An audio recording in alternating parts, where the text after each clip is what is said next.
നമസ്തേ. അമൂല്യങ്ങളായ രത്നങ്ങളെക്കുറിച്ചും അവയുടെ ഉപയോഗങ്ങളെക്കുറിച്ചും അറിയാം രത്നശാസ്ത്രയിൽ. കൂടെയുള്ളത് ഉണ്ണികൃഷ്ണൻ ശിവാസ്. രത്നശാസ്ത്രയിലേക്ക് സ്വാഗതം. നമസ്കാരം. നമസ്തേ. നമ്മൾ രത്നശാസ്ത്രയിൽ കഴിഞ്ഞ എപ്പിസോഡിൽ നമ്മൾ പറഞ്ഞൊരു രത്നമായിരുന്നു ബ്ലൂ ടോപ്പാസ്. അതിൻ്റെ നിറം കൊണ്ടും കട്ടിങ് കൊണ്ടും വളരെ പ്രത്യേകതയുള്ള ഒരു രത്നമായിരുന്നു ബ്ലൂ ടോപ്പാസ്.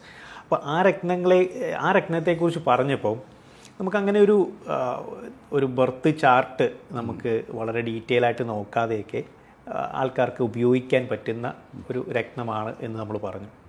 പക്ഷേ എന്നിരുന്നാൽ പോലും രത്നങ്ങൾ ഉപയോഗിക്കുമ്പം നമ്മൾ കൃത്യമായിട്ടുള്ള ഒരു ബർത്ത് ചാർട്ട് അനലൈസ് ചെയ്തിട്ട് എപ്പോഴും ഉപയോഗിക്കുന്നതല്ലേ നല്ലത്? നമ്മൾ തീർച്ചയായിട്ടും. ഓക്കെ, നമ്മളിപ്പോൾ ഒരു സ്റ്റാർ നോക്കിയിട്ടോ അല്ലെങ്കിൽ ഒരു ജനിച്ച മാസം നോക്കിയിട്ടോ ഒരു രത്നധാരണത്തിലേക്ക് പോകുന്നതിലും നല്ലത് കൃത്യമായിട്ടുള്ള ഒരാളുടെ ഒരു ചാർട്ട് നമ്മൾ പഠിച്ചതിന് ശേഷമല്ലേ രത്നധാരണം. എല്ലാ രത്നങ്ങളും അത് കട്ടിങ് നല്ലതായതുകൊണ്ടോ കളർ കൂടിയത് കൊണ്ടോ അല്ലെങ്കിൽ ഇത് നാച്ചുറലായിട്ടുള്ള രത്നങ്ങൾ, അതായത് പ്രീഷ്യസ് സെമി പ്രീഷ്യസ് സ്റ്റോൺസ് എല്ലാം നാച്ചുറലായിട്ടുള്ള കല്ലുകളാണ്. നമ്മൾ ധരിക്കുമ്പോൾ എപ്പോഴും നമുക്ക് അനുയോജ്യമാണോ എന്ന് നോക്കിയിട്ട് ധരിക്കുന്നത് തന്നെയാണ് നല്ലത്. സംശയമില്ലാത്ത കാര്യം അത്. അപ്പം അതിനാണ് നമ്മൾ കൃത്യമായിട്ട് ഡേറ്റ് ഓഫ് ബർത്ത് സമയം വെച്ച് അവരുടെ ബർത്ത് ചാർട്ട് ഉണ്ടാക്കി ആ ബർത്ത് ചാർട്ടിന് അനുയോജ്യമായിട്ടുള്ള കല്ല് ധരിക്കുമ്പോൾ അതൊരാളുടെ ലൈഫ് ടൈം നമുക്കത് ഉപയോഗിക്കുകയും ചെയ്യാം. അല്ലാതെ ഒരു സർട്ടൻ പീരീഡിലേക്കോ ചെറിയൊരു കാലഘട്ടത്തിലേക്കോ അല്ല രക്തധാരണം. മനസ്സിലായില്ലേ? മാറി മാറി ഉപയോഗിക്കേണ്ട ആവശ്യമില്ല. ഒരു രക്തം ഉപയോഗിക്കുന്നു എന്ന് പറഞ്ഞിട്ട് നമുക്ക് പിന്നെ ഒരിക്കലും ഒരു ജീവിതത്തിൽ ഒരു ഒബ്സ്റ്റക്കിൾസ് ഉണ്ടാകില്ല, അങ്ങനെ കരുതരുത്. രക്തങ്ങൾ നമ്മൾ ദിവസവും നമ്മൾ നല്ല എക്സസൈസും നല്ല ശാരീരികവും മാനസികവുമായിട്ടുള്ള കാര്യങ്ങൾക്ക് വേണ്ട കാര്യങ്ങൾ നമ്മൾ ചെയ്യുന്നു.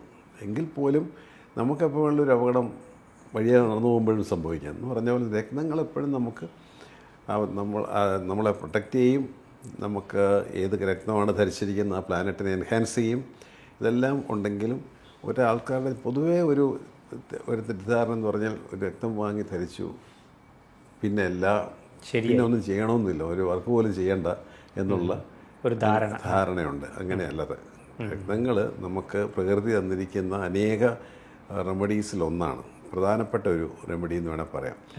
അപ്പോൾ അത് എല്ലാ കാര്യങ്ങൾക്കും റെമഡി ഉണ്ടെന്ന് ചോദിച്ചാൽ അതിട്ടില്ല താനും. ഒരാളുടെ ബർത്ത് ചാർട്ടിൽ ചിലപ്പോൾ ഒരു പരിഹാരങ്ങളും ഇല്ലാത്ത ഒരു ചാർട്ട് ആണെങ്കിൽ, അല്ലെങ്കിൽ ഒരു പർട്ടിക്കുലർ പോർഷനിൽ അല്ലെങ്കിൽ പർട്ടിക്കുലർ ഏരിയയിൽ നമുക്കൊരു പരിഹാരം ചെയ്യാൻ പാടില്ലാത്ത ഗ്രഹസ്ഥിതിയുള്ള ചാർട്ടുകളുണ്ട്.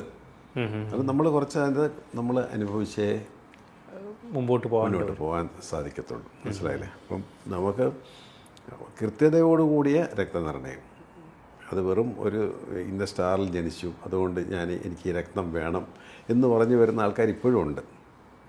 അല്ലെങ്കിൽ ഞാനിപ്പം ഇത് ഉത്രട്ടാതി നാള് ആണ്, എനിക്ക് ബ്ലൂ സഫയർ അല്ലേ സാറേ വേണ്ടത്, സാറ് പറഞ്ഞത് യെല്ലോ സഫയർ ആണല്ലോ, ഇങ്ങനെ ചോദിച്ചു വരുന്നവരുമുണ്ട്. അപ്പോൾ അവർക്ക് വേണ്ടിയിട്ടാണ് നമ്മൾ ഇത് അറിയാനും പഠിക്കാനും ഒക്കെ താല്പര്യമുള്ള ആൾക്കാർക്ക് വേണ്ടിയിട്ടാണ് നമ്മൾ ഈ പ്രോഗ്രാം ചെയ്യുന്നത് തന്നെ. മനസ്സിലായല്ലേ? അപ്പം ഇത് ഒരാൾക്ക് അയാളുടെ ഡേറ്റ് ഓഫ് ബർത്ത് സമയം, അതിൽ ബർത്ത് ചാർട്ട്, അതിൽ ഗ്രഹങ്ങളുടെ പൊസിഷൻസ്, ഏതൊക്കെ ഗ്രഹങ്ങൾ എവിടെയെല്ലാം പൊസിഷൻ ചെയ്തിട്ടുണ്ട്, അതെങ്ങനെ ഈ വ്യക്തിയെ സ്വാധീനിക്കുന്നുണ്ട്, അല്ലെങ്കിൽ എങ്ങനെ ആ വ്യക്തിയിൽ ഒരു മൈനസ് പോയിൻറ്റ്സ് ഉണ്ടാക്കുന്നുണ്ട് എന്നുള്ളതാണ് നമ്മൾ കൃത്യമായിട്ട് ആദ്യം നമ്മൾ പരിശോധിക്കുന്നത്. പരിശോധിച്ചതിന് ശേഷം ഏതെങ്കിലും രക്തം ഇയാൾക്ക് സ്യൂട്ടബിൾ ആകുമോ എന്നുള്ളത് നമ്മൾ രണ്ടാമത് ചിന്തിക്കുന്നു. ഈ സ്യൂട്ടബിൾ ആകുന്ന ഒരു രക്തം കൊണ്ട് ഇയാളുടെ എല്ലാ പ്രോബ്ലവും സോൾവ് ചെയ്യാൻ പറ്റില്ലല്ലോ. അങ്ങനെയില്ലല്ലോ. അങ്ങനെയാണെങ്കിൽ നമുക്ക് വളരെ ഈസി അല്ലേ? ബർച്ചാട്ട് നോക്കിയിട്ട് രക്തം വിട്ട് നമ്മളെ പ്രോബ്ലം എല്ലാം സോൾവ് ചെയ്യും. അങ്ങനെയല്ല, നമുക്കൊരു എനർജി ലെവൽ ക്രിയേറ്റ് ചെയ്യും. അത് ക്രിയേറ്റ് ചെയ്യാൻ പറ്റിയ ഗ്രഹം ഇതിനകത്ത് ഇയാളെ സപ്പോർട്ട് ചെയ്യുന്ന പ്ലാനറ്റ് ഏതാണ് നമ്മൾ ആദ്യം ചെക്ക് ചെയ്യുന്നത്. അതിന് ശേഷമാണ് നമ്മൾ രക്തനിർണയത്തിലേക്ക് പോകുന്നത്. അപ്പോൾ അതിനകത്ത് നമ്മുടെ ഫസ്റ്റ് ഹൗസ് എന്ന് പറയുന്നത് നമ്മുടെ ലഗ്നം, നമ്മുടെ കരിയർ ഏരിയ 10th ഹൗസ്, നമ്മുടെ money matters presentation of talking 2nd house, നമ്മുടെ ഒരു ലെക്ക് കാര്യങ്ങളൊക്കെ നിൽക്കുന്ന 9th ഹൗസ്, ഇതെല്ലാം നമ്മൾ ചെക്ക് ചെയ്യും. രത്നനിർണയത്തിൻ്റെ ഒരു പ്രാധാന്യം അതാണ് നമ്മൾ പറഞ്ഞു വന്നത്. അതായത് കൃത്യമായിട്ടുള്ള ആളുടെ ഒരു ബർത്ത് ഡീറ്റെയിൽസ്, ജനിച്ച ദിവസം അല്ലെങ്കിൽ ജനന ആ ഒരു തീയതി, പിന്നെ ആളുടെ ജനന സമയം, ഇതാണ് നമ്മൾ മെയിനായിട്ട് നോക്കുന്നത് അല്ലേ? അതെ അതെ, തീർച്ചയായിട്ടും. ഇപ്പോൾ നമുക്ക് അതിനകത്ത് നമുക്ക് ഈ പറഞ്ഞ പോലെ ഒരു ഒരാളുടെ സ്റ്റാർ മാത്രം ബേസ് ചെയ്തിട്ട് രക്തം, ഇപ്പോൾ നമ്മൾ മുമ്പ് ഉത്രട്ടാതി നാൾ പറഞ്ഞു, ഒരു ചാർട്ട് ഞാൻ എടുത്തു വെച്ചിട്ടുണ്ട് ഉത്രട്ടാതിയുടെ. ഓക്കെ, മനസ്സിലായി. സാധാരണ ഉത്രട്ടാതി എന്ന് പറഞ്ഞിട്ട് നമ്മൾ ഏത് ജ്വല്ലറി പോയാലും നമുക്ക് തരാൻ പോകുന്ന സ്റ്റോൺ ബ്ലൂ സഫയർ ആയിരിക്കും. ഒരിക്കലും ധരിക്കാൻ പാടില്ലാത്ത ഒരു ഉത്രട്ടാതിയുടെ ഒരു ചാർട്ടാണ് ഞാൻ എടുത്തിരിക്കുന്നത്. 1996 ഓക്കെ. അത് ഫസ്റ്റ് ഹൗസ് എന്ന് പറയുന്നത് കന്നി ലഗ്നമാണ്. 7th ഹൗസ് എന്ന് പറയുന്ന പുള്ളിയുടെ പാർട്ണർ സൈഡ്, ബിസിനസ് ആട്ടെ ലൈഫ് പാർട്ണർഷിപ്പ് ആട്ടെ, കൈകാര്യം ചെയ്യുന്നത് 7th ഹൗസാണ്. 7th ഹൗസിൽ മുഴുവൻ റോങ് പ്ലാനറ്റ്സാണ് നിൽക്കുന്നത്. അതായത് സൂര്യൻ, ചന്ദ്രൻ, ചൊവ്വ, ശനി, കേതു, ഇത്രയും പ്ലാനറ്റ്സുകൾ. അതിൽ 4 ഒന്ന് ഒരു ഷാഡോ പ്ലാനറ്റാണെന്ന് മാത്രം, കേതു. എന്നാലും അതിപ്പം പവർഫുള്ളായിട്ടുള്ളൊരു പ്ലാനറ്റാണ് 7th ഹൗസിൽ. അതൊട്ടും നല്ലതല്ല. പിന്നെ ഇതിനകത്ത് ഉള്ള പ്രധാന പ്രശ്നം സൂര്യൻ ചന്ദ്രൻ കൺജക്ഷൻ വന്നിട്ടുണ്ട്. ഇപ്പോൾ കറക്റ്റ് അമാവാസിക്കാണ് ജനിച്ചിരിക്കുന്നത്. അപ്പം ചന്ദ്രബലം 0. ഓക്കെ. പിന്നെ 7th ഹൗസിൽ സൂര്യൻ നല്ലൊരു പൊസിഷനല്ല. സൂര്യൻ്റെ നല്ലൊരു പൊസിഷൻ 7th ഹൗസ് അല്ല. ഓക്കെ. പിന്നെ ചൊവ്വയും ശനിയും ബന്ധം വന്നു. അതുപോലെ പരസ്പരം ഓപ്പോസിറ്റ് ആയിട്ടുള്ള റോങ് ആയിട്ടുള്ളൊരു റോങ് കൺജക്ഷൻ. ഓക്കെ. പിന്നെ സൂര്യനും ശനിയും കൺജക്ഷൻ നിൽക്കുന്നു. അത് ഒട്ടും നല്ലൊരു സൈനല്ല. എല്ലാം പരസ്പരം ശത്രുക്കളായിട്ടുള്ള ഗ്രഹങ്ങൾ 7th ഹൗസ് എന്ന് പറയുന്ന പാർട്ട്ണർ സൈഡിൽ വന്ന് നിൽക്കുന്നു. സത്യത്തിൽ ഇതിന് പരിഹാരങ്ങൾ ഒന്നും തന്നെയില്ല. ഈ വ്യക്തി ആ 7th ഹൗസ് കൊണ്ട്, അല്ലെങ്കിൽ ഇപ്പം നമ്മൾ മാരേജിന് ശേഷം ആണ് മാരേജ് റിലേറ്റഡ് ആയിട്ടുള്ള കാര്യങ്ങളിൽ പുള്ളിക്ക് ചലഞ്ചസ് ഉണ്ടാവും ഉറപ്പായിട്ടും. അത് പരിഹരിക്കാൻ ഒരു സ്റ്റോൺ ഇവിടെ മാച്ചിങ് 7th ഹൗസ് നിൽക്കുന്ന ഒരു കല്ലും നമുക്ക് സജസ്റ്റ് ചെയ്യാൻ പറ്റത്തില്ല. പ്രത്യേകിച്ച് 7th ഹൗസ് അല്ലെങ്കിൽ തന്നെ നമുക്ക് ഒരിക്കൽ പോലും നമുക്ക് 7th ഹൗസിൻ്റെ സ്റ്റോൺസ് നമുക്ക് സജസ്റ്റ് ചെയ്യാൻ പറ്റും. ഒരു മാരക സ്ഥാനമാണ്. അതായത് വളരെ കെയർഫുൾ ആകേണ്ട ഒരു സ്ഥലമാണ് അല്ലേ? 7th ഹൗസിലെ പീരീഡ് നടക്കുമ്പോൾ അത് പാർട്ട്ണർക്കായിരിക്കും ഏറ്റവും അധികം എഫക്റ്റ് ചെയ്യുന്നത്. അതുകൊണ്ടാണ് 7ൽ നിൽക്കുന്ന ചൊവ്വയൊക്കെ വളരെ ദോഷകാരകമായിട്ട് കാണും. പണ്ട് പോലെ പറയുന്നത് ചൊവ്വയാണ്, ചൊവ്വദോഷമാണെന്ന് നിങ്ങൾ പറയാറുണ്ടല്ലോ. അതിൻ്റെ ഒന്ന് സ്റ്റോൺ അവിടെ കൊടുക്കാനേ പറ്റില്ല. അപ്പോൾ ഇവിടെ 7th ഹൗസിൽ ഒരു ഗ്രഹങ്ങളുടെയും സ്റ്റോൺ ഇവിടെ നമുക്ക് കൊടുക്കാൻ പറ്റാത്ത അവസ്ഥ. എല്ലാം പരസ്പരം നിൽക്കുന്നപ്പം അദ്ദേഹത്തിന് ഒരു നല്ല പാർട്ട്ണർ ലൈഫ് ഇല്ലാത്ത ഒരാളാണ്. പിന്നെ ഇതിനകത്ത് ഏക ഒരു പ്ലസ് പോയിൻ്റ് എന്ന് പറയുന്നത് ജൂപ്പിറ്റർ അഥവാ വ്യാഴം എന്ന് പറയുന്ന ഗ്രഹം ഈ ചാർട്ടിനകത്ത് സുക്ഷേത്രമായിട്ട് നിൽക്കുന്നു. ഞാൻ ലഗ്നം സജസ്റ്റ് ചെയ്തത് അതിനാണ്. സാധാരണ കന്നി ലഗ്നം വരുമ്പോൾ കന്നി ലഗ്നക്കാർക്ക് പൊതുവേ യെല്ലോ സഫയർ മാച്ചിങ് സ്റ്റോൺ അല്ല എന്ന് പറയും. കാരണം ഈ 4th and 7th ഹൗസും നല്ലതല്ലാത്തത് കൊണ്ട് അത് കൊടുക്കാറില്ല. പക്ഷേ ഈ വ്യക്തിയെ സംബന്ധിച്ചിടത്തോളം ഏക പ്ലാനറ്റ് ജൂപ്പിറ്ററാണ്, വ്യാഴം. ലക്ഷം ദോഷം ഗുരുഹന്തി, അതായത് വ്യാഴത്തിൻ്റെ ഒരു ലാഞ്ചന അല്ലെങ്കിൽ ഒരു അനുഗ്രഹം ഉണ്ടെങ്കിൽ പല കാര്യങ്ങൾക്കും തടസ്സങ്ങളൊന്നും മാറി കിട്ടും. ഇതിപ്പോൾ 4th ഹൗസ് നമ്മൾ ധനുവിലാണ്, പുള്ളിയുടെ ഓൺ ക്ഷേത്രത്തിലാണ്. പക്ഷേ അതേസമയം വൃശ്ചികത്തിലായിരുന്നു ഈ വ്യാഴം നിന്നിരുന്നെങ്കിൽ ഈ 7th ഹൗസിൽ ഒരു ചെറിയ പരിഹാരം വന്നേനെ. കാരണം വ്യാഴത്തിൻ്റെ വീക്ഷണം 5th ഹൗസിലേക്കുണ്ട്. വ്യാഴം നിൽക്കുന്ന ഏത് ക്ഷേത്രമാണോ, ഇപ്പോൾ വൃശ്ചികത്തിൽ നിൽക്കുന്നത് കൊണ്ട് മീനത്തിലേക്ക് അതിൻ്റെ ഒരു വീക്ഷണമുണ്ട്. അപ്പോൾ അത് ഇവിടെ ഇല്ലാതെ പോയി. മനസ്സിലായില്ലേ? അപ്പോൾ ശുഭവീക്ഷണം ഇല്ലാതെ ഈ പാപഗ്രഹങ്ങൾ 7th ഹൗസിൽ നിൽക്കുന്നത് കൊണ്ട് ആ 7th ഹൗസിൽ നിൽക്കുന്ന ഒരു ഗ്രഹങ്ങളുടെയും കല്ലിട്ട് പുള്ളിയുടെ പ്രശ്നം പരിഹരിക്കാൻ പറ്റത്തില്ല. കാരണം ഇതൊക്കെ ഒരു നെഗറ്റീവ് സൈഡിലാണ്. അതിനെല്ലാം ആക്ടിവേറ്റ് ചെയ്യത്തുള്ളൂ. അപ്പോൾ ഏത് കൊടുക്കാൻ പറ്റും? ഉത്രട്ടാതി എന്നൊരു ശനിയുടെ കൊടുക്കാൻ പറ്റുമോ? സെവൻത്ത് നിൽക്കുന്ന ശനിയും ചൊവ്വയൊക്കെ ആയിട്ട് വളരെ റോങ് എഫക്റ്റ് നിൽക്കുക. അപ്പോൾ അതിലൊന്നും നമുക്ക് തൊടാൻ പറ്റുള്ളത് അദ്ദേഹത്തിൻ്റെ കർമ്മ ഫലമാണ്. അത് നമ്മൾ അനുഭവിച്ചേ മതിയാവും. അപ്പോൾ അങ്ങനെ നിൽക്കുന്ന ആ ഒരു അവസ്ഥയിൽ ആ ഗ്രഹങ്ങളുടെ കല്ലുകളോട് ഉപയോഗിച്ചാൽ പിന്നെയും ആൾക്കൊരു ആൾക്ക് ഡബിൾ റോങ് എഫക്റ്റ് ആയിരിക്കും. എഫക്റ്റ് എന്ന് പറഞ്ഞാൽ ഡബിൾ റോങ് എഫക്റ്റ് ആയിരിക്കും. ഇപ്പോൾ ഉള്ള അവസ്ഥകൾ പിന്നെയും ഒന്ന് മൂർച്ഛിക്കും. അതെ മൂർച്ഛിക്കും. അപ്പോൾ അതുകൊണ്ടാണ് നമ്മൾ കല്ല് സജസ്റ്റ് ചെയ്യുമ്പോൾ ഉത്രട്ടാദിയാന്ന് പറഞ്ഞപ്പോൾ ഈ ഉത്രട്ടാതി നാളുകാരൻ ഏതെങ്കിലും ജ്വല്ലറി പോവുകയും സ്റ്റോൺ ചോദിക്കുമ്പോൾ അവർ ബ്ലൂ സഫർ എടുത്ത് കൊടുക്കുകയും ചെയ്താൽ ഇയാളുടെ സ്ഥിതി വളരെ വീണ്ടും മോശമാകത്തേ ഉള്ളൂ. അവിടെയാണ് നമ്മൾ പറയുന്നത് നാൾ മാത്രം നോക്കിയിട്ട് ഒരിക്കൽ പോലും ചെയ്യാതെ. അതേസമയം ഇത്രയും ഗ്രഹങ്ങളുടെ ഇടയിൽ വ്യാഴത്തിന് ആനുകൂല്യമുണ്ട്. വ്യാഴമാണ് പുള്ളിയെ സപ്പോർട്ട് ചെയ്യുന്നത്. ഏകഗ്രഹം ഇത് മാത്രമേ അതേ ഉള്ളൂ. ബാക്കി ഒറ്റ ഹൗസിൽ തന്നെ 4 പേര് വന്നില്ലേ. ലഗ്നാധിപൻ പോയി നിൽക്കുന്നത് 6th ഹൗസിൽ, വീനസ് പോയി നിൽക്കുന്ന 8th ഹൗസിൽ, വ്യാഴം മാത്രം 4th ഹൗസിൽ നിൽക്കുന്നുണ്ട്. 4 പറയുന്നത് ശരിക്കും നമ്മളുടെ ഒരു ഫാമിലി ഒരു ലൈഫ് തരേണ്ട ഒരു പൊസിഷൻ. അവിടെ തന്നെ വ്യാഴം നിൽക്കുന്നത് കൊണ്ട് ചിലപ്പോൾ ഒരു വൈകിയ വേളയിൽ പുള്ളിയുടെ ജീവിതത്തിലൊരു അവസാനത്തെ ഘട്ടത്തിലെങ്കിലും ചിലപ്പം ഒരു പാർട്ട്ണറുമായിട്ട് ജീവിക്കാനുള്ള അവസരം ചിലപ്പം വന്നെന്നിരിക്കും. അല്ലേ തന്നെ നമുക്ക് ദൈവാധീനം ആവശ്യമാണല്ലോ. നമ്മൾ കല്യാണം കഴിച്ചില്ലോ എന്നുള്ളല്ലോ വിഷയം. ദൈവാധീനം നമുക്ക് ആവശ്യം. അത് ഇദ്ദേഹത്തെ സംബന്ധിച്ചിടത്തോളം ഉണ്ട്. അപ്പോൾ അതുകൊണ്ടാണ് വ്യാഴത്തിൻ്റെ ആ സ്റ്റോണാണ് പുള്ളിയൊക്കെ നമ്മൾ കൊടുത്തിരിക്കുന്നത്. അപ്പോൾ ഒരിക്കൽ പോലും നമ്മൾ ഈ സ്റ്റാറിൻ്റെയോ അല്ലെങ്കിൽ 7th ഹൗസിൽ നിൽക്കുന്ന റോങ് ആയിട്ടുള്ള ഗ്രഹങ്ങളുടെ കല്ലുകൾ കൊടുത്തത് പരിഹരിക്കാമെന്നോ നമ്മൾ ചിന്തിക്കാൻ പാടില്ല. അത് റോങ് ആയിട്ടുള്ളൊരു സജഷനായി പോകും. പുള്ളിയെ സംബന്ധിച്ചിടത്തോളം ഈ 7th ഹൗസ് വീക്ക് ആണെങ്കിലും 4th ഹൗസ് നല്ലതാണ്. അപ്പോൾ എപ്പോഴും നമുക്കൊരു ചാൻസ്, എന്തോ ഒരു ചാൻസ് ഈ വേളയിൽ പുള്ളിക്ക് ഉണ്ടാകും എന്നുള്ളൊരു ഒരു കാൽക്കുലേഷൻ എൻ്റെ ഭാഗത്തുനിന്ന് എനിക്കുണ്ട്. മനസ്സിലായില്ലേ? അപ്പോൾ എന്തായാലും ഇപ്പോൾ പ്രത്യേകിച്ച് നമ്മൾ 7ൽ നിൽക്കുന്ന ഗ്രഹങ്ങളുടെയാണ് ഏറ്റവും നമുക്ക് അപകടം. കാരണം 7ൽ ഒരു ഗ്രഹം നിൽക്കുന്നു എന്ന് വിചാരിക്കുക. അത് ഇപ്പം ഈ പറയുന്ന ചൊവ്വ തന്നെയാണെന്ന് വിചാരിക്കും. ചൊവ്വ 7th ഹൗസിൽ നിൽക്കുന്നു. ഈ 7th ഹൗസിലെ ചൊവ്വ ശരിക്കും വർക്കൗട്ട് ആകുന്നത് ആ ചൊവ്വയുടെ ദശാകാലം വരുമ്പോഴാണ്. അത് 7 വർഷമാണ് ദശാകാലം. അപ്പോൾ 7ലെ ചൊവ്വയുടെ ആ ദശാകാലം അനുസരിച്ചിട്ട് ഇപ്പോൾ ചൊവ്വയാണല്ലോ, ചൊവ്വയുടെ കല്ല് ധരിച്ചോ എന്ന് പറഞ്ഞ് ആരും കൊടുക്കുന്നുണ്ടെങ്കിൽ അത് ശുദ്ധമായ ഒരബദ്ധമാണ്. 7ൽ നിൽക്കുന്ന ഗ്രഹം ചൊവ്വ തന്നെ ആ പാർട്ട്ണർക്ക് ദോഷകാരകനായിട്ടാണ് നിൽക്കുന്നത്.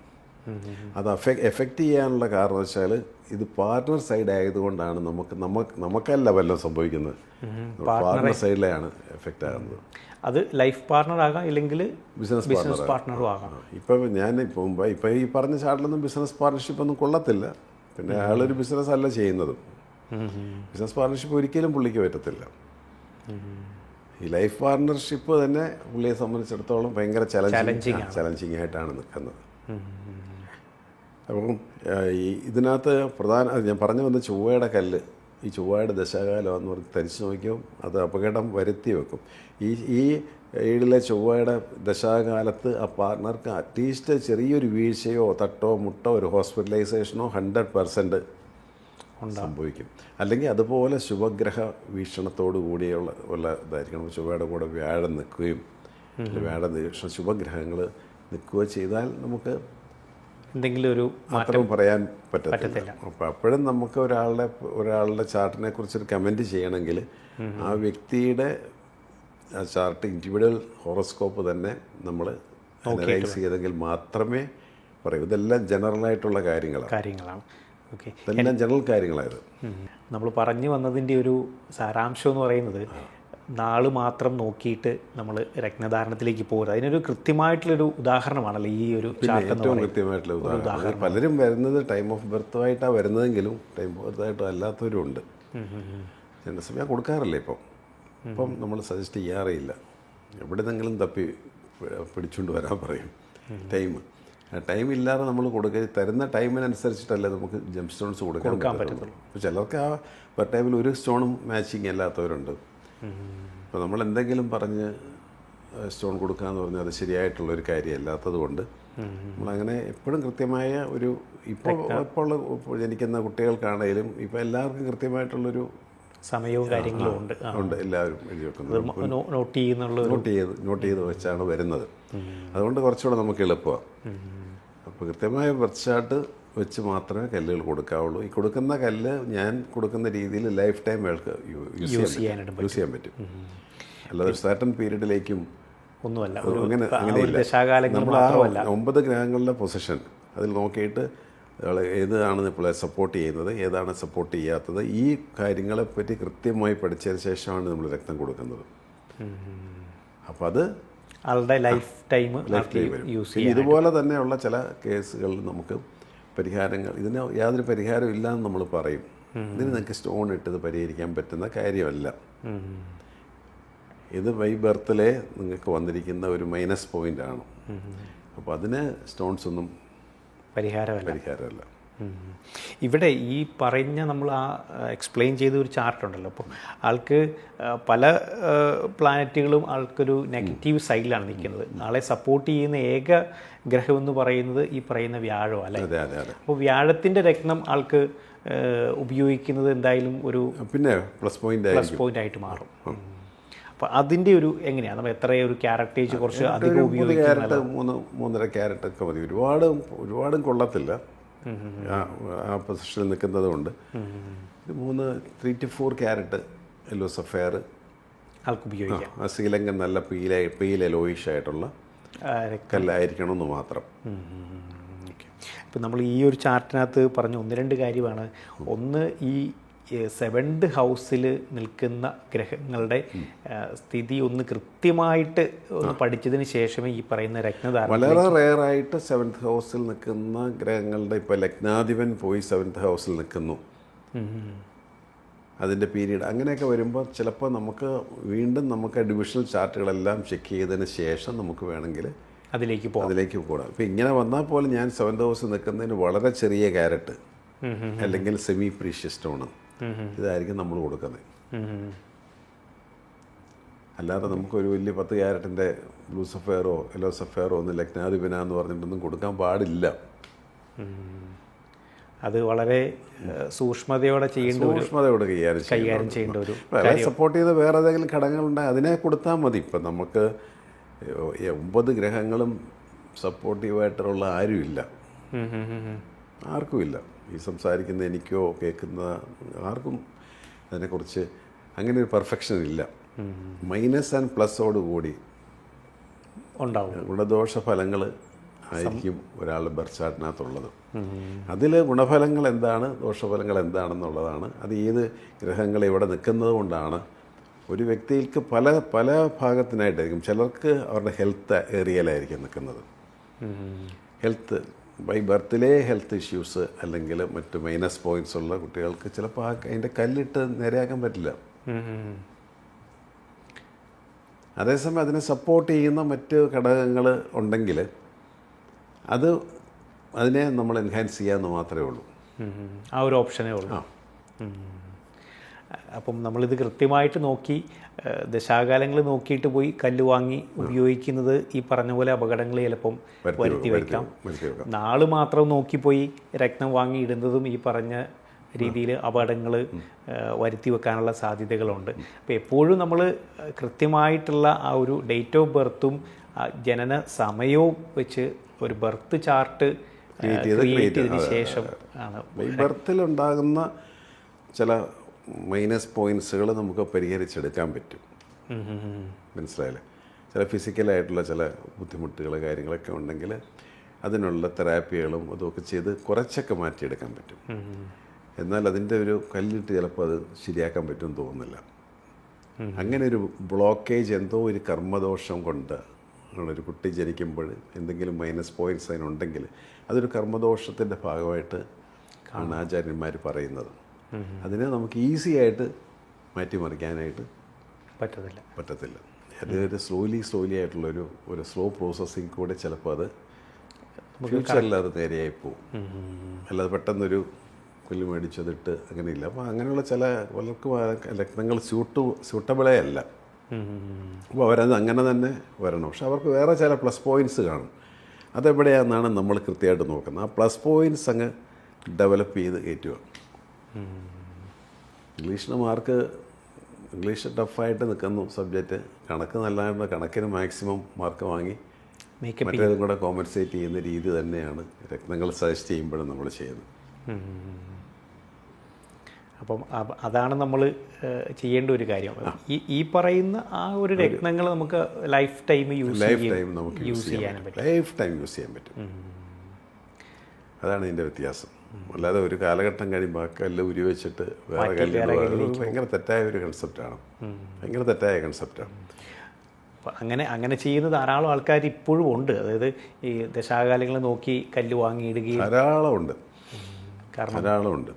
നമ്മൾ കണ്ടുകൊണ്ടാണ് കഴിഞ്ഞ 5 വർഷമായിട്ട് ജനം ടിവിയുടെ ഈ പ്രോഗ്രാമിന് നമ്മൾ ഇത് തന്നെ പറഞ്ഞ കാര്യങ്ങൾ തന്നെ പറയേണ്ടി വരുന്നതിൻ്റെ കാരണം അതാണ്. അത് തന്നെയാണ്. ഓരോ എപ്പിസോഡുകൾ നമ്മൾ പറയുമ്പോൾ ഈ ഒരു കാര്യങ്ങൾ എപ്പോഴും തന്നെ ഹൈലൈറ്റ് ചെയ്ത് നമ്മൾ പറയാറുണ്ട്. രത്നനിർണയത്തിൽ നമ്മൾ വളരെ ശ്രദ്ധിക്കേണ്ട ഒരു പോർഷൻ ഇതാണ്. നിങ്ങളുടെ ഡേറ്റ് ഓഫ് ബർത്തും ടൈമുമാണ് നമുക്ക് പ്രാധാന്യം എന്ന് പറയുന്നത്. പിന്നെ ഉപയോഗിക്കുന്ന രത്നങ്ങൾ നമുക്ക് ലൈഫ് ടൈം യൂസ് ചെയ്യാനായിട്ട് പറ്റും. അതിനോടൊപ്പം നമ്മൾ പല കാര്യങ്ങൾ നമ്മുടെ മനുഷ്യ ജീവിതത്തിൽ ചെയ്യേണ്ട പല കാര്യങ്ങൾ നമ്മൾ ചെയ്യുക.